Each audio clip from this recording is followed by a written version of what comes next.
Hola amigos, and welcome back to another episode of La Vida Verde podcast. I am your host, Matthew Human, here at Finca Vida Verde.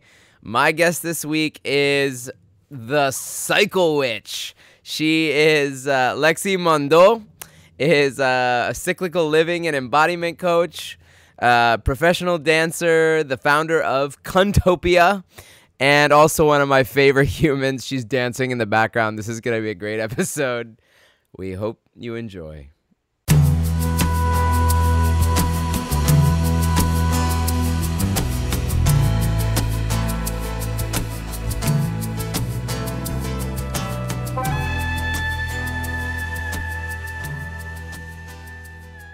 Lexi Mondot. Hola. The Cycle ¿Cómo Witch. estás? Bienvenidos. Welcome to the La Vida Verde podcast. I'm so excited to be here. So excited to have you. I love you so much. I love you so much. So excited to have this conversation. Lexi and I speak a lot in singing. This is mostly this is Lexi's thing. I have adopted this because she's just It's a stim. You have this. What's a stim? A stim. It's something that neurodivergent people do in order to self-regulate. And so one of the things that I do is I sing things because a lot of things that happens with neurodivergent people, sometimes when we're not masking, which is like, putting on a mask to fit into neurotypical society, we do things to fit in, we mask, and sometimes... Singing? You think singing makes you fit in? Sometimes we have... Singing your words?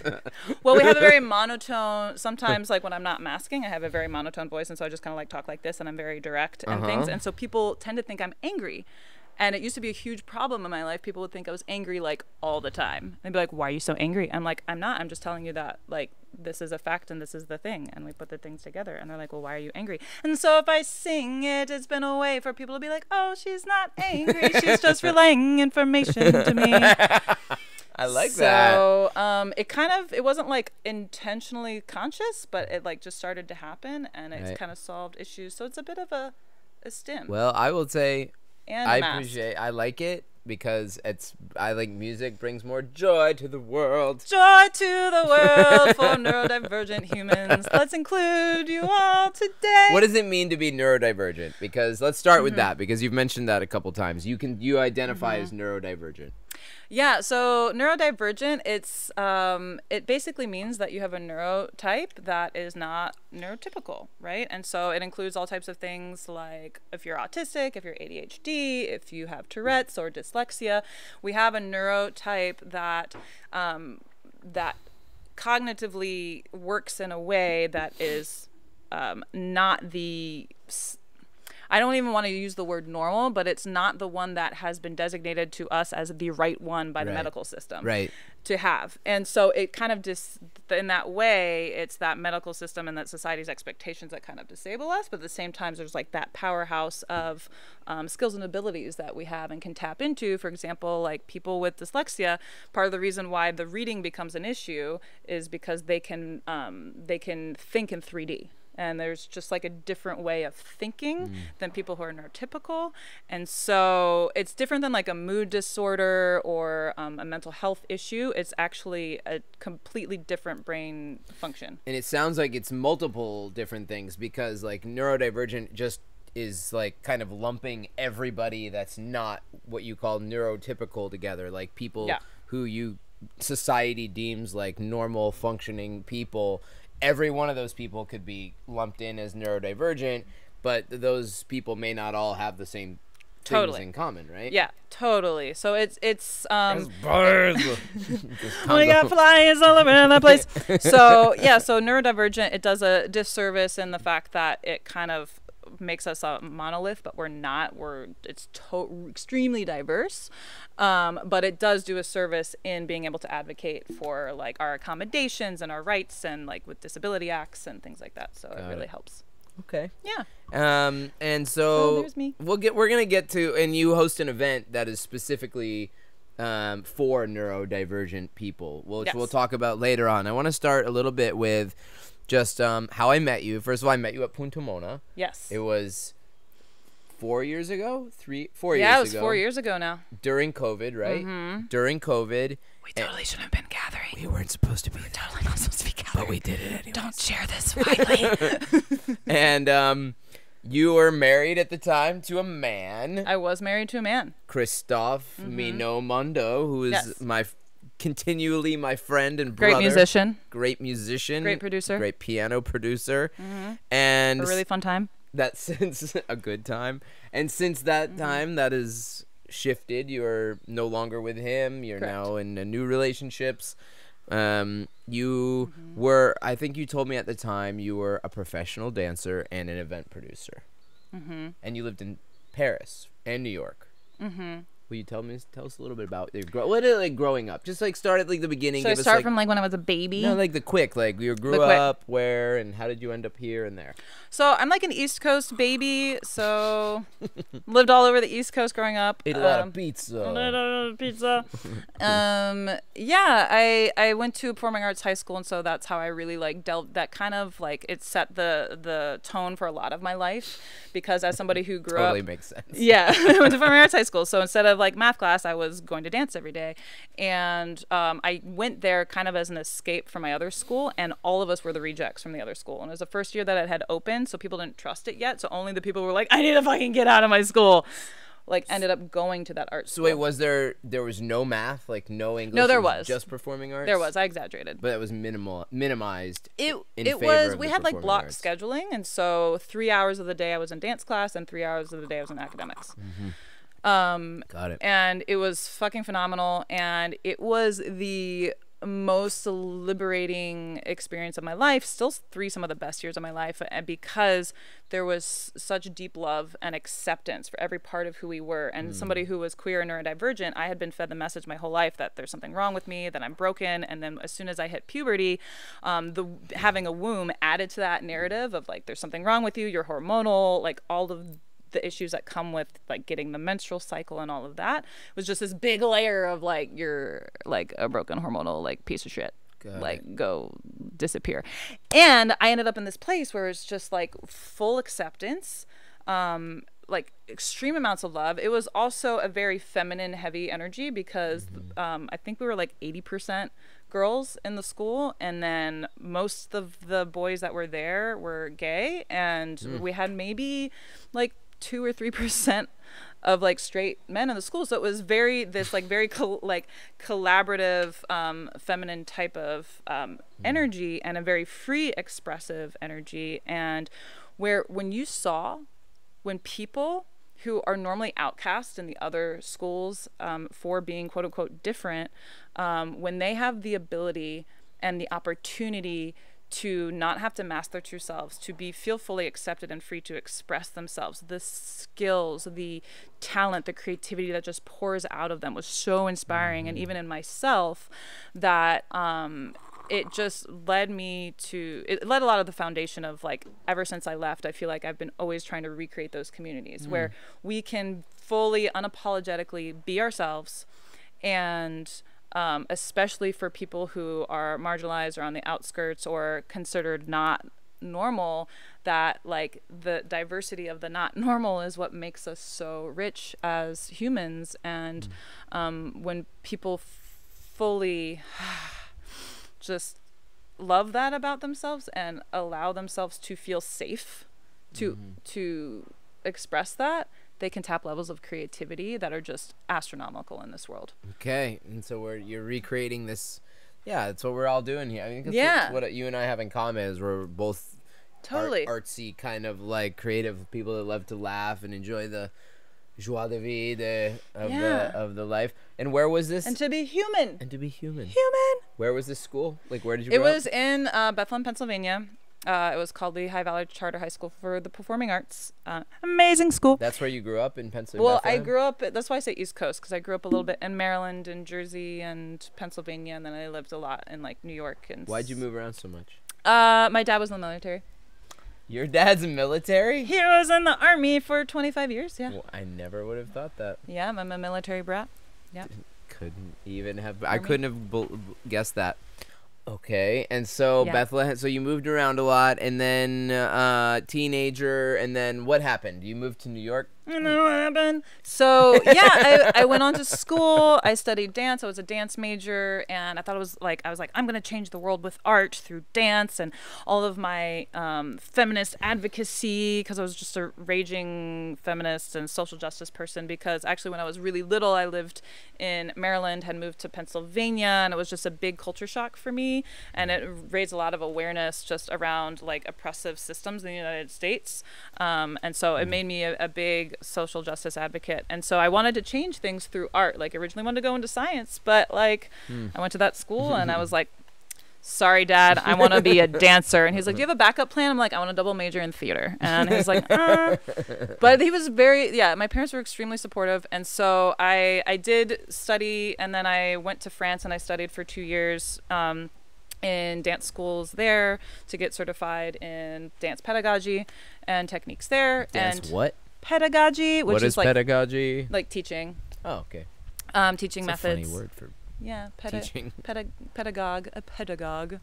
Teacher. Pedagogue is a teacher. Pedagoguing. And pedagoguing yeah, me. I went on after school, went to live in New York City and did performing. I performed at worked in theaters when I was living in Paris, put on productions there. And dance. you speak French? Oui, je parle français aussi. Je danse en français aussi. On peut faire la traduction dedans. La langue sont les mots. And but n'importe quoi. Yeah, and so I did. So went on. Yeah, I did a lot of production work, and so I did mostly contemporary dance and performed original work with Natasha Trethewey, who's Obama's poet laureate. Made a physical theater production of her work. We did that at the Kennedy Center, performed at theaters in France with different dance companies in France. And then New York City, had my own nonprofit called Wall to Wall Productions, and did dance work with that, and then kind of went in and I worked with Mino at the time doing multimedia work. So we started moving into 3D projection mapping. So it was like using the Kinect camera to film myself, the infrared camera to film myself in 3D and animate that and use that in projections. Amazing. And we did like EDM shows. And so during the EDM show phase of that dance work, we performed in like 50 venues across New York and LA and the East Coast. Amazing. And needless to say, though, it was hard. It was hard because I was working 3 jobs. What other jobs were you cash working? jobs. I was teaching French to kids in the city, Upper East Side. I was nannying, doing linguistic nannying, so I was raising kids to be bilingual. I was working at restaurants. I was doing all different types. Hustling. Yeah, I was working as an assistant to a photography company and all kinds of things. So the performances were not bringing in a lot of money. Right. That's kind of how performance works. That's and at one point I just kind of reached my limit, and I was just like, I was applying for food stamps and I was not making rent, and I was just like, I want money. And for up until that point, I was just like, you know what? Like I thought money was this evil thing, and I wanted to change the world with art. And then I realized it's really hard to change the world when you can barely feed yourself. Right. And so I've kind of come to this place where I'm in the middle of, I think that's really important as artists that we self-care and making sure we have a healthy amount of income to take care of ourselves. And that's how we can replenish. And so I went out and looked for money jobs. Assistant work was where I was really good at and made good money. And so that's how I got into the ad industry and started working for creatives in the ad industry. And so I did creative resource managing for advertising I've actually just ending that now, but it was 7 years of working in the ad industry. Right, and you worked for one of the major advertising companies based in New York, right? Yeah, they're based in... they're based in New York, and they have offices all over the globe. Yeah, it's a big company. Very, very big. But you're transitioning out of that? I am. My last day is April 30th. I've been part-time for almost like a half a year. It's amazing. So fully transitioning out, and what I did was I took all that money in the past 4 years. I've been reinvesting it in my creative projects. And Yeah, and it's been amazing. Like when, as a dancer, like in the midst of that, before I started, like at the same time as wanting to move into making money, I also injured myself. And so the dance, like for 2 years, I couldn't dance. It was a really bad back injury that I threw out my back playing hide and seek. Course. Je jouais cache-cache avec les enfants. What does that mean? I was playing hide and seek with the kids in French and threw out my back.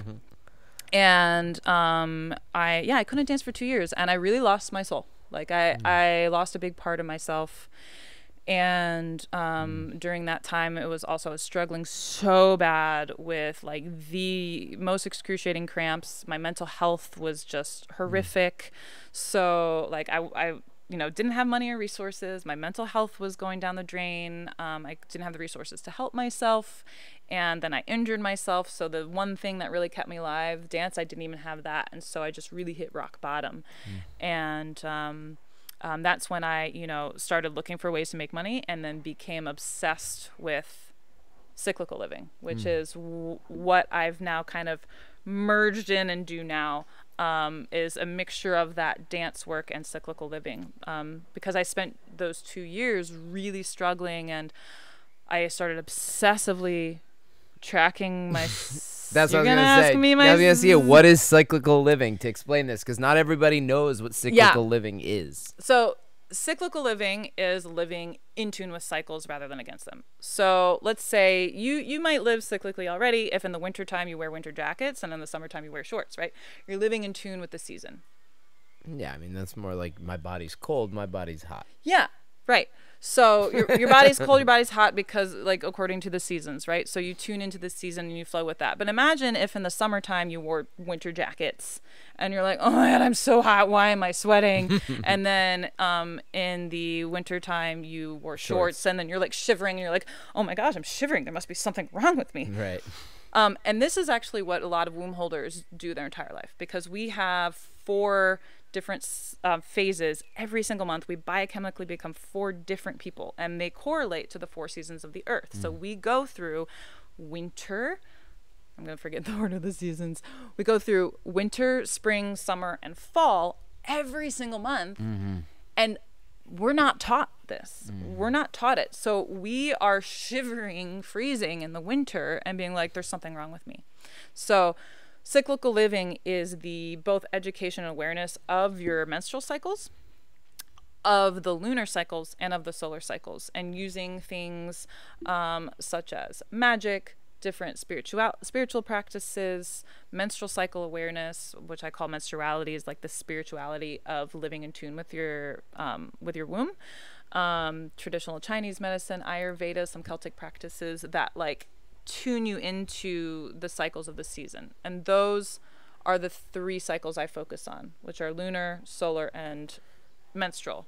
And what does it mean? You just said you use magic. What does that mean? Like, what magic? So when I say magic, that's the first thing you mentioned. That was number 1. So that's big.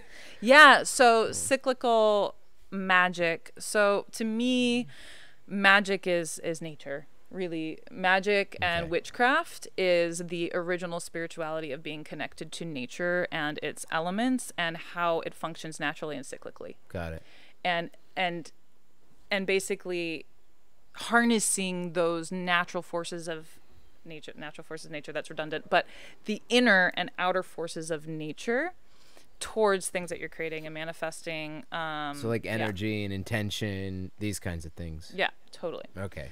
Not like magic, like sacrificing like a goat on a pentagram or using a wand to like. It depends on how deep your shadows are in your inner winter, in your inner autumn. If you want to talk about it, you can come talk to me.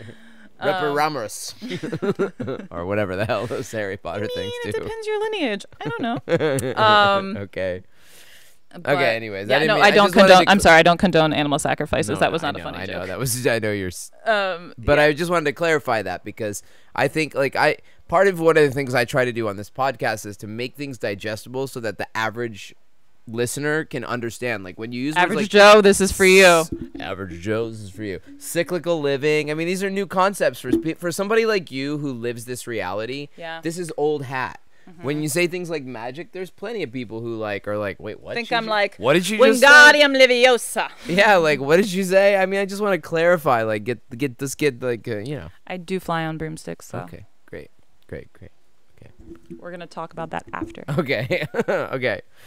Okay, so you're living cyclically. Yeah. You almost didn't do this I want to say, can we talk about this? Because you almost didn't do the podcast because you said... Oh, because I thought I might be menstruating, but I'm not menstruating yet. And normally, really? Yeah, you held out? No, I held out. That's why I agreed. I was like, maybe I will hold out for this.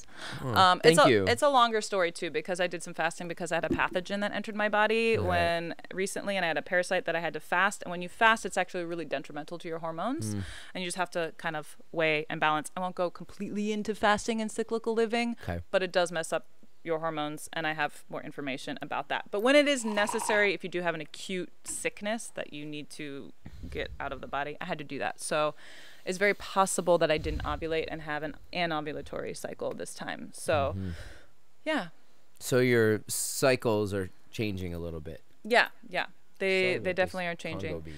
And so, in my life, I became obsessed with cycles at the same time that I was recovering from this back injury.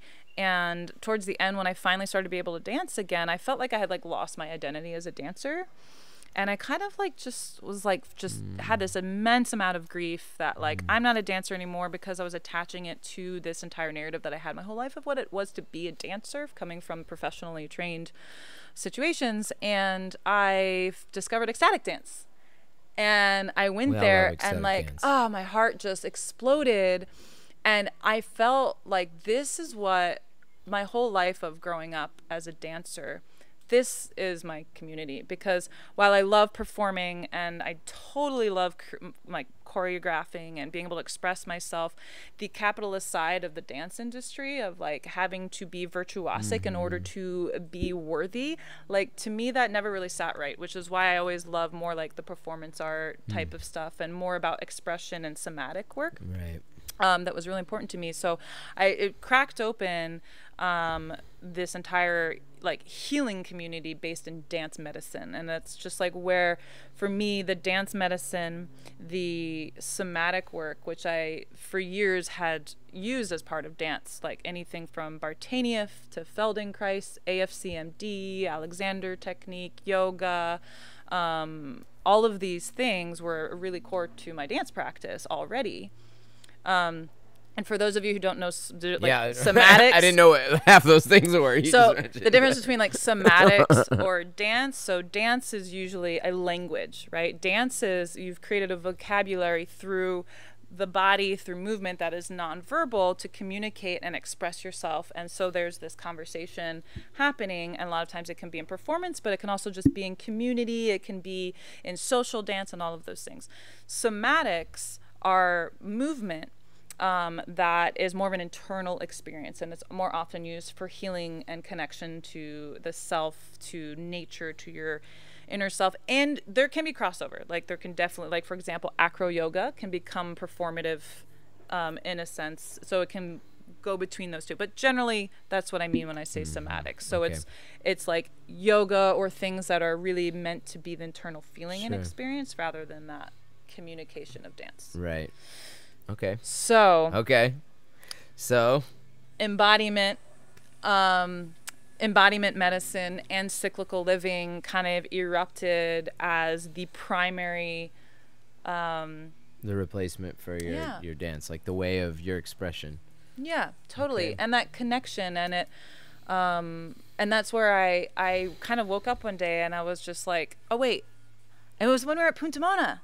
Oh, actually, really? When I was at Punta Mona, I had a necklace that I wore, and I couldn't figure out why I felt so called to bring it with me, because it was one that I actually wore during a really traumatic event in my life. I was wearing it. It's like the eye of protection, and I had an out-of-body experience, and this was when I was 17. And ever since then, I coped with things by disassociating, by leaving my body. It like became a coping mechanism for me throughout my life. And at that point when I was really using dance medicine to reconnect to my purpose, and using cyclical living to reconnect to my intuition and my my womb and myself and my spirituality, I just felt called to bring that with me, and I buried it in the jungle when we were there together that New Year's, and I made a commitment that I will from this moment always be present in my body, and I will be dancing with infinite energy, and I reclaimed my identity as a dancer, and I'm like, I don't need to be on a stage, I don't need to be like doing the I don't need to be monetizing this, like I am a dancer.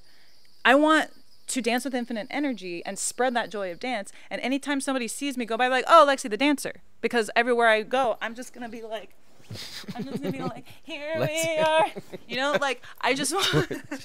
This is gonna be our Instagram promotion right here, right like there. And so like this goes for anybody who's like leading, who's starting something. It's not about you have to get the gigs to be a dancer. You have to be a dancer to get the gigs. Yeah, totally. It's the difference between being an artist to be an artist and being an artist to make money, and like that for me, those worlds, they never really go together. That's why artists used to have business managers, and they can't really afford them anymore because there's not enough people like supporting that kind of live theatrical art these days. Yeah, and what's crazy.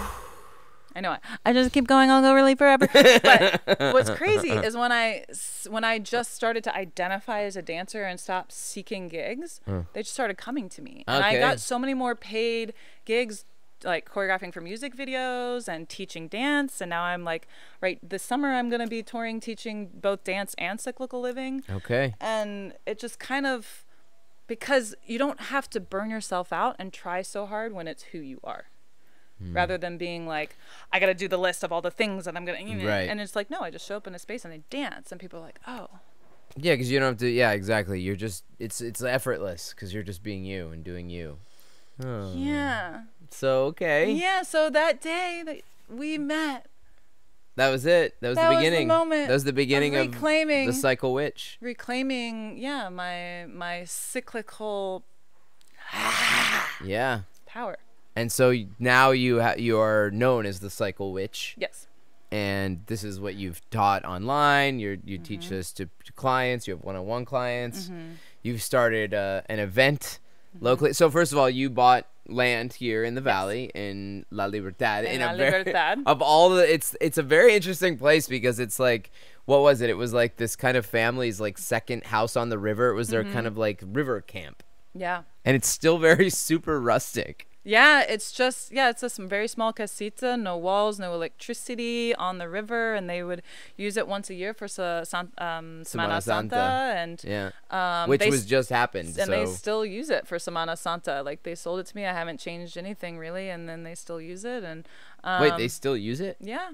They were there last week? Well, this year they didn't. This year they decided to go somewhere else, but every year since I bought it, they've used it for Semana Santa. Like the land, not the house. Yeah, no, they used the land and the house. They had the keys, and they. Oh. Yeah. You're just allowing them to continue to use the house. Yeah, like I'm not.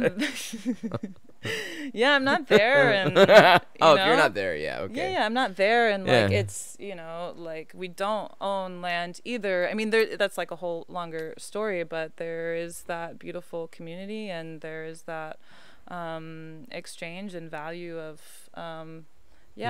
Of sharing those resources when I'm not using them. I love that you're very, very inclusive. In fact, like, Contopia, which is the event that I was getting ready, you host in La Libertad, is an event you started.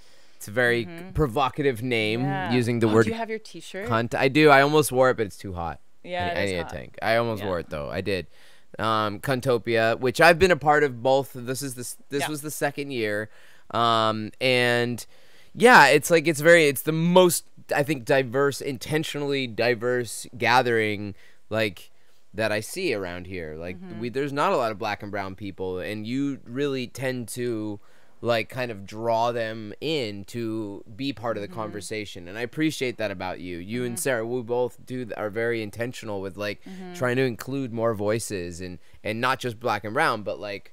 People with disabilities, all people, people neurodivergent, queer people. There's like I'm the only one around this area for the most part. Like sometimes there's pockets. You're looking at me like that, but Right, I'm sorry. Have you tried to date gay people here? Human, believe me, the gay dating scene here, there's like nobody. Gating. The gating, gay dating. The gating scene. So, and it's funny because I got a message from somebody the other day. It was like, "Hey, I'm queer. I'm in the area. I heard you were too." And I was like, "I love that I'm being referred to."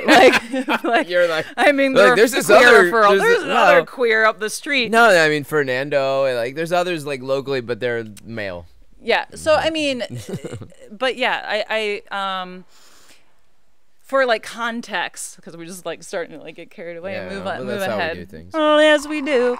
Yeah. So Contopia is well, first off, Contopia itself is a vision and a mission and a movement of really getting people to move back towards cyclical living as our original spirituality, which is why this saying is cunt worship is the new church, because that's your motto. That's our motto, because I truly believe that if we are worshiping the thing that is most stigmatized on the entire, like in the entire English language, which the word actually comes from goddess and priestess and was a word of reverence for the beautiful cycles of life making, and it's the equivalent of the cycles of the earth itself. So the way we treat the womb is a way that we treat the cunt. They're one and the same. And so bringing back that is, to me, how we address things like global warming and creating a regenerative lifestyle again. Is if we can't even respect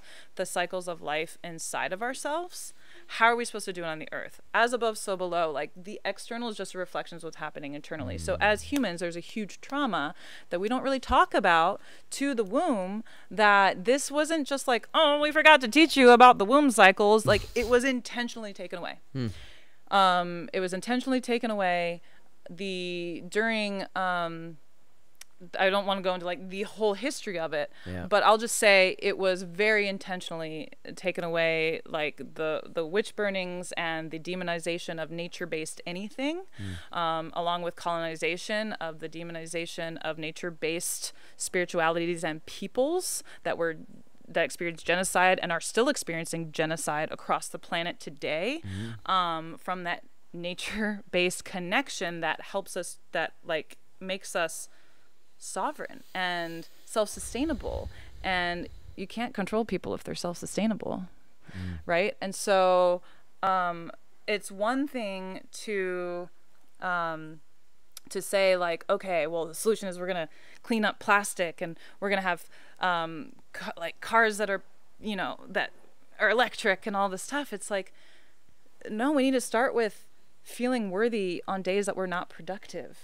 Like, if you feel unworthy and hate yourself for not being productive today, when you're bleeding, when you're like biologically designed to be resting, like that needs to be addressed. If you're not living in tune and allowing the force of nature within yourself to take priority over the capitalist demands upon yourself, then you are feeding the system. So you believe that by women starting to live in a cyclical way, understanding their own womb cycles and living in that way, everything will start to kind of balance out maybe a little more, like... Yeah, well, womb holders and people without wombs. I would say everybody has an infradian rhythm. So the what was the word? Infradian rhythm. Infradian. So you know the circadian rhythm. Yeah. Right. So what's circadian? I don't know. Circadian rhythm. It's a good word. Like good with the sun, right? So the sun goes up and goes down. You have melatonin. You got hormones that like say you're gonna sleep now because the sun's down, right? Right. So how do you feel when you disrupt that circadian rhythm? Yeah, not usually so good. Not great. You like feel like shit. Not great. You're like cranky. And you're like. So what is infradian? And so infradian, we've been disrupting our infradian rhythms for thousands of years. What is the infradian rhythm? Well, so the infradian rhythm is, so if you think of circadian as sun, what's another rhythm that's like been moon that's like been demonized? So to someone who cycles with the moon, we refer to as a luna, right? Lunatic, right? So we demonize people who cycle with the moon. However, anybody with a womb cycles with the moon pretty heavily. We have a 28-day on average cycle, and it goes through those 4 phases. And so, but what are the 4 phases? Like winter, fall, spring, and summer. Yeah. Winter, spring, summer, and Winter, fall. spring, summer, So winter would be and fall. menstruation. Sorry, James Taylor. Spring would be your follicular phase. Summer would be your ovulatory phase when you're like ready to go. And then you're very fertile. And then fall would be premenstrual luteal phase. So that one's my favorite. And that's where you are currently. Yes. The luteal. Yes. And so infrating though, so that's how it manifests in the womb cycle. But all humans, plants, and animals have an infradian rhythm, right? So all genders, all plants, animals, humans. So like kind of you plant, when do you plant according to the moon? Don't you like do new moon or something? Yeah, new moon is a good time to plant. Yeah. Yeah. You get generally, yeah, we have like the cut, you know, there's certain types of the moon it's better. Usually here, like after the full moon is when you cut branches, prune different kinds of things. Yeah. Planting with the new moon is a good time to do it. Because of the infradian Well, because rhythm. the energy's down, and then as the moon starts to rise more and more, as it gets lighter, things grow up. It's more summery. Right. It's more that summer energy. In the right? night. Yeah, in the middle of the night. And so plants have this infradian rhythm, and all genders do too, because the moon is so powerful it can move ocean tides, right? It dictates the water element, and our hormones are made of water. So even people who are testosterone dominant are affected by this infradian rhythm. And so that's essentially what I do now is I coach people on this. And I really believe that it is the revolution. I really believe that when we tap back into this nuance, we're very solar dominant, and we really need that balance of also the moon cycles, the moon, and as humanity, as nature, as plants, animals, and humans, we want to tap back into that. And so with this movement, the idea is that we help leaders to incorporate cyclical living into their leadership styles, so that way it disseminates to people they teach. Because, for example, if you're a yoga teacher and half your students are menstruating and you're not incorporating cyclical living, your practices may actually be harming them. You know, if you are a teacher or if you're a business owner, you may be harming your employees. And it's like, so the philosophy is that we train as many leaders as possible to incorporate the cyclical living. And I have a special focus, partly because I myself am queer and neurodivergent. On queer and neurodivergent leaders. And so leaders, right. Contopia, the Leadership Summit, Contopia the Gathering, as it's called. Shout out to Magic, for those of you who lived in the 90s. So Contopia the Gathering is an annual event where we gather queer, neurodivergent leaders who want to incorporate cyclical living into their leadership style. And so the ideal is that it's a non-hierarchical event, that we make it accessible. Through this past year, we did a crowdfunding model so that anybody who finances would have been made it inaccessible, prohibitive, would be able to participate. And that's one of the things that really makes it most diverse, because when neurodivergent people with disabilities, only 20% of them are employed. And so I believe that people who are most like marginalized and most negatively impacted by oppressive sides of capitalism are the ones that most have the information and knowledge to create more equitable leadership styles. So I think it's really beautiful to pull together people who are queer, people who are neurodivergent, people who are marginalized through these structures and oppressive systems, who normally wouldn't be able to access this, to create it in a way that they can. And then we come together and we just have this mishmash of amazing minds. I'm talking on forever. Well, and we're yeah, reaching no, limit. it's all super actually interesting things. I mean, I know you could keep going and keep going and keep Forever. going about this, because this is what you literally teach, like hours long courses on this thing. Unfortunately, our podcast is a 35-minute Oh my gosh, should we go for 45 minutes already? Yeah, a little bit, but it's okay. Oh my gosh, what percentage of it was me booty popping? No, I want to talk about just clearly, like quickly, because we have, I want to wrap it up. Like, where can people find you? How can they get in touch with you? You said you're going to be on tour this summer. Yes. Okay. Where? So, oh my gosh, I remember off the top of my head. Well, you can find me on Instagram at the Cycle Witch. We can put that. We'll put that. The Cycle. Well, we're gonna put that in the notes, in the thing, like down here. No, and also on the thing, and right here. Yeah. Like, wait, put it right where my finger is here. Yeah. So you can find me at the Cycle Witch on Instagram, and also my website's thecyclewitch.com. Okay. And so yeah, this year I'll be teaching at. I already taught this year at a couple different festivals, Interfusion Festival and Envision Festival, and at Contopia. And then when I get back, I'll be teaching at Lucid Dream Festival in Maryland. I'll be teaching at Dance Medicine Philly Camp Out in Philadelphia in May. I'll be teaching at Flow Jam in Virginia and at Burning Man. I'm going to Burning Man this year. Okay. Look out, Burning Man. Yeah, and a few other places. So just check out my Instagram. All of the dates and times and places are there. And did I answer all of the questions? You answered everything. Can I Lexi, booty pop again now? You can booty pop again.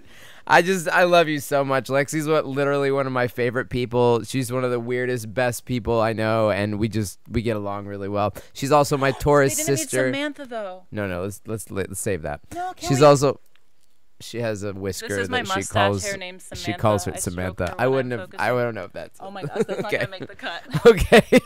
That's gonna be deleted. All right, everybody. I think we're gonna wrap it here. My name is Matthew Human. This is La Vida Verde podcast. We release episodes every Tuesday. This has been Lexi Mondot, the Cycle Witch. Thank you, Lexi. Thank you. I love you. We release episodes every Tuesday on YouTube. You can also listen to us on Spotify. Yes. And Apple Podcasts. Also, please check out our Patreon. We have all kinds. We've been updating it with all kinds of amazing content, like kind of behind the scenes stuff and like stuff we do kind of outside of the videos. And it's just an easy way for you to support us and support these kinds of productions and interviews. If you find this interesting, it's super helpful. Thank you, Yvonne, who's doing a great job. Yvonne, our producer. Thank you, Yvonne. You look great. And you can also, I think I said it all, fincavitaverde.com. And want to shout out one more time, Eco Teas Mate. Thank you so much for keeping me charged. You want some? And there's none left. I got to fill it. We'll see you next time. Pura vida. Pura vida.